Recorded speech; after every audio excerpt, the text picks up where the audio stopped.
चोरून लपून मोटरसायकलवर अमळनेर शहरात गांजा आणणाऱ्या दहिवत येथील तरुणावर अमळनेर पोलिसांनी छापा टाकून त्याच्याजवळून 11 किलो गांजा जप्त केल्याची घटना 2 जानेवारी रोजी पहाटे 1:40 धुळे रोडवर रेणुका टाईल्सच्या मागे घडली।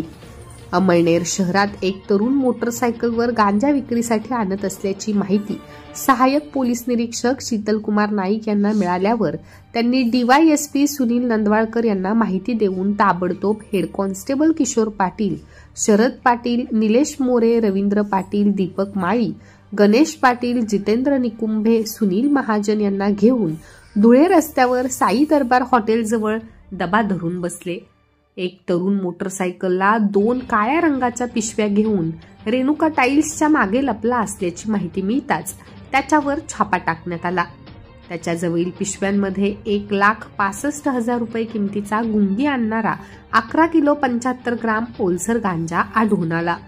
आरोपीला अटक करून त्याचे नाव विचारले असता त्याने त्याचे नाव पिंट्या देवराम रावत राहणार उमरापानी, तालुका वारला, जिल्हा बडवानी, हल्ली मुक्काम दहिवत, तालुका अमळनेर असल्याचे सांगितले।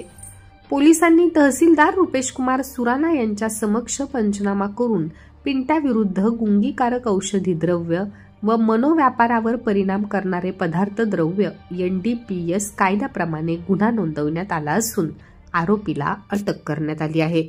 शासनाच्या हिट अँड रन कायदा रद्द करण्यासाठी अमळनेर तालुका ऑनर्स अँड ड्रायव्हर असोसिएशनने प्रांत कचेरीवर मोर्चा काढून निवेदन दिले। शहरातील सर्व चालक संघटना एकत्रित होऊन घोषणा देत प्रांत कचेरीवर मोर्चा काढला। त्यांनी दिलेल्या निवेदनात म्हटले आहे की केंद्र शासनाच्या नव्या हिट अँड रन कायद्याअंतर्गत ड्रायव्हरला 10 वर्षे शिक्षा व 7 ते 10 लाखाचा दंड आहे। मुळातच चालकाला 3 ते 10 हजार पगार असतो, तो एवढा दंड भरू शकत नाही। तसे शासन म्हणते की अपघात झाल्यास चालकाने अपघातग्रस्त व्यक्तीस दवाखान्यात नेले पाहिजे, पण जर चालक तेथे थांबला तर त्याचाच घात होण्याची शक्यता आहे। दुचाकीस्वार केव्हाही मोठ्या वाहनात घुसतो आणि मोठ्या वाहन चालकांवर गुन्हा दाखल होतो। त्यामुळे शासनाने नव्या हिट अँड रन कायदा रद्द करावा आणि त्यात सुधारणा करावी अशी मागणी करण्यात आली असून मागणीसाठी त्यांनी 2 जानेवारीपासून बंद पुकारला आहे। यावेळी ट्रान्सपोर्ट संघटनेचे सुभाष चौधरी, चालक मालक संघटनेचे धनराज पाटील, नरेश पाटील, संतोष झरे, जयंत पाटील, बापू महाजन, गोटू मराठे, बंडू नाना, गणेश बडगुजर, सचिन बैसारे, अविनाश नगराळे, निखिल शिंदे, अण्णा पाटील, चंद्रसिंह राजपूत, धनंजय बागुल हजर होते। दरम्यान ट्रान्सपोर्टचा बंद असल्याने ST बसला गर्दी होती। तसेच पेट्रोल पंपावर पेट्रोल भरण्यासाठी दुचाकीस्वारांनी चांगलीच गर्दी केली होती। एकाच वेळी जास्त ड्रम व इतर भांड्यांमध्ये जादा पेट्रोल भरण्यासाठी गोंधळ उडत होता। अखेर तहसीलदार रुपेश कुमार सुराणा यांनी पेट्रोल पंपावर भेटी देऊन प्रत्येकाला मर्यादित पेट्रोल देण्याची ताकीद पंप मालकांना देण्यात आली। Indian national young Akademi of सायन्सेसच्या समितीत भारतातील 30 कुशल तरुण शास्त्रज्ञांचा समावेश करण्यात आला असून त्यात अमळनेर तालुक्यातील पिळोदा येथील डॉक्टर हितेश पवार यांचा समावेश आहे। संपूर्ण महाराष्ट्रातून फक्त पवार यांचीच निवड करण्यात आली आहे।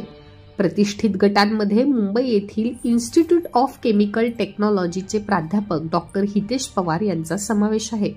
Indian national young Akademi of science हे एक व्यासपीठ आहे जे की भारतातील वैज्ञानिक संशोधन आणि नवकल्पना यांना प्रोत्साहन देण्यासाठी तरुण शास्त्रज्ञ, विद्वान आणि शिक्षण तज्ञांना एकत्र आणते। डॉक्टर पवार यांचे नामांकित राष्ट्रीय आणि आंतरराष्ट्रीय जर्नल्समध्ये 50हून अधिक संशोधन लेख प्रकाशित झाले आहेत। त्यांच्या नावावर अनेक पेटंट देखील मंजूर आहेत।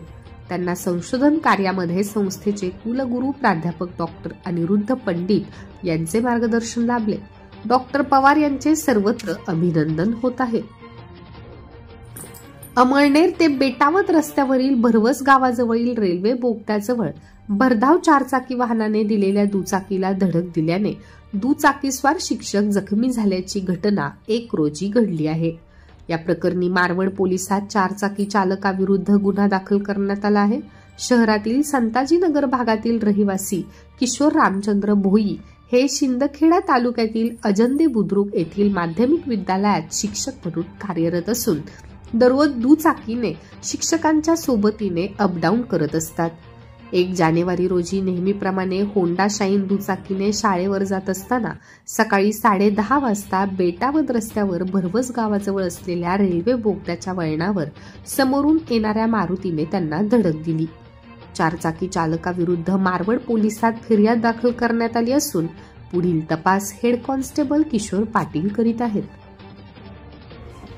अज्ञात वाहनाच्या धडकेने ठार झालेल्या माकडाची अंत्ययात्राच नव्हे तर त्याचे उत्तर कार्य केसदान आणि गावजेवण देऊन बहादरवाडी, खोकरपाट आणि सडावन गावांनी प्राण्याबद्दल भूतदया दाखवली आहे. बहादरवाडी शिवारात 24 डिसेंबर रोजी एका माकडाला अज्ञात वाहनाने धडक दिल्याने जागीच मृत्यू झाला आणि हळूहळू गावकरी गोळा झाले. त्यांच्यातील संवेदना जागृत झाल्या. साऱ्यांनी माकडाची अंत्ययात्रा काढण्याचे ठरवले. बाळू गणसिंग पाटील आघारी झाले आणि उपेंद्रसिंग पाटील, हेमंत पाटील, ज्ञानेश्वर पाटील, निलेश पाटील हे 4 खांदेकरी झाले. विधिवत अंत्यसंस्कार करण्यात आले. त्यानंतर हिंदू संस्कृतीप्रमाणे दशक्रिया उत्तर कार्य करण्याचा निर्णय झाला. लोकसहभागातून गावजेवण करण्याचा निर्णय झाला. अनेक ग्रामस्थांनी केस देण्याची तयारी दर्शवली. बहादरवाडी, खोकरपाट आणि सडावन या गावच्या सरपंच रामकृष्ण पाटील, उपसरपंच रमेश पाटील यांच्यासह अनेकांनी सहकार्य केले. दोन्ही गावांनी 10 दिवस सुतक पाळले होते. विधीप्रमाणे गावकऱ्यांनी नदीवर जाऊन केस दान केले. गंधमुक्ती कार्यक्रम माकडाचा फोटो ठेवून करण्यात आला. उत्तर कार्याला बहादरवाडी व खोकरपाट गावे सुतकातून मुक्त झाली. खानदेश शिक्षण मंडळाचे प्रताप महाविद्यालय व फार्मसी कॉलेजचे वार्षिक स्नेहसंमेलन 12 ते 14 जानेवारी दरम्यान आयोजित करण्यात आले आहे. मागील 2 वर्षापासून कोरोनामुळे बंद असलेले स्नेहसंमेलन यावर्षी होत असल्यामुळे विद्यार्थ्यांमध्ये प्रचंड उत्साह असून विद्यार्थ्यांचा उत्स्फूर्त प्रतिसाद मिळत आहे. स्नेहसंमेलनात सहभागी होण्यासाठी विद्यार्थ्यांनी महाविद्यालयाच्या विद्यार्थी ग्रुपवर येणाऱ्या व नोटीस बोर्डावरील सूचना बघाव्यात. तसेच मोठ्या संख्येने विविध स्पर्धेत सहभागी व्हावे असे आवाहन महाविद्यालयाचे प्राचार्य व संस्थेचे चिटणीस डॉक्टर A.B. जैन, स्नेहसंमेलन प्रमुख प्राध्यापक पराग पाटील व प्राध्यापक दिनेश भलकार केले आहे. तसेच प्राध्यापक डॉक्टर रमेश माने, प्राध्यापक किरण पाटील यांच्याशी संपर्क करण्याचे आवाहन करण्यात आले आहे. विविध प्रलंबित मागण्यांसाठी रेशन दुकानदारांनी 1 जानेवारीपासून रेशन बंद आंदोलन पुकारले आहे. जोपर्यंत मागण्या पूर्ण होत नाहीत तोपर्यंत धान्य न उचलणे आणि वितरण न करण्याचा निर्णय घेतला आहे. रेशन दुकानदारांनी शासनाकडे विविध मागण्या व निवेदने दिली आहेत. तरी शासनाने कोणतीही दखल न घेतल्यामुळे 1 जानेवारीपासून अमळनेर तालुक्यातील अखिल महाराष्ट्र राज्य व केरोसिन परवानाधारक संघटनेतर्फे तहसीलदारांना निवेदन देण्यात आले आहे. जोपर्यंत मागण्या पूर्ण होत नाहीत तोपर्यंत आंदोलन सुरूच राहील असा इशारा दिला आहे. निवेदनावर संघटनेचे मंडळ तालुका अध्यक्ष प्रवीण गोसावी, राज्य प्रतिनिधी महेंद्र बोरसे यांच्या स्वाक्षऱ्या आहेत. शहरातील मराठा मंगल कार्यालयात मराठा महासंघाचा गरज आहे विचार मंथनाची शिक्षण, नोकरी, रोजगार व नवे पदाधिकारी निवडीसाठी मेळावा आयोजित केला होता. मराठा समाजाने काय कमावले, काय गमावले याचे आत्मचिंतन करण्याची गरज आहे. नवे बदल स्वीकारले पाहिजेत. जीवनाची परिक्रमा बदलायची आहे असे प्रतिपादन अखिल भारतीय मराठा महासंघाचे राष्ट्रीय अध्यक्ष राजेंद्र कोंढरे यांनी मेळाव्यात केले. यावेळी मंगेश निकम, अमोल निकम, मराठा समाजाचे तालुका अध्यक्ष जयवंतराव पाटील, मानद सचिव विक्रांत पाटील, उपाध्यक्ष संजय पाटील, चंद्रकांत काटे हजर होते. सूत्रसंचालन व आभार संजय पाटील यांनी मानले.